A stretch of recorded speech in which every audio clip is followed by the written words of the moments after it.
actually higher than they've ever been. And this is interesting. They're spiking in places they have not been before. Fox 13's Max Roth joins us with a look at what's happening this week. It doesn't sound good, Max. You know, it's not. The trends are still ticking up. The big fear, though, with an epidemic or pandemic is really an explosion in numbers. You know, one person infects two, and they infect two, and things just keep doubling.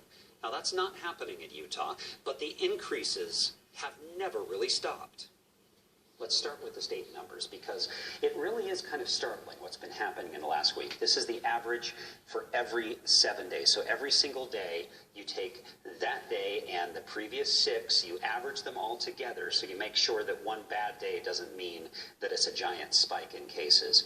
We are at our worst 7-day average thus far, 226 per day new cases in Utah.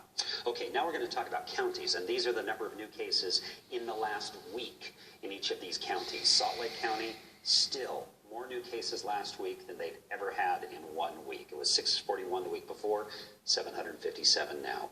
Weber County, the other Wasatch Front county that had its biggest increase, 53 new cases. Wasatch County just keeps going up. It went way up last week, but still, 43 new cases the week before this one, and then this week, 45 new cases. Okay, Washington County, not out of the woods, 100 new cases just this week, the worst week again. Iron County's worst week, 30 cases.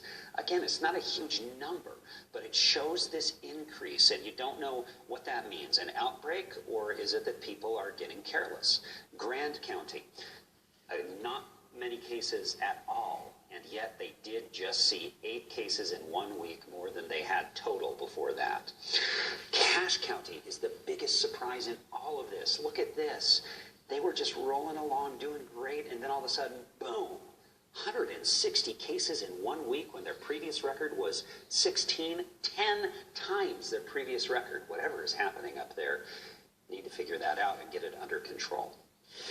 So again, far north, border of Idaho, Cache County, down to Washington County with the border with Arizona, seeing their biggest weeks yet. With all the precautions that we have taken, Utah's not in crisis, but we're not getting better. We have more cases right now than we've ever had, and some places in the state, like you said, or like we just saw, are just beginning to feel this. Live in the newsroom, Max Roth, Fox 13 News, Utah.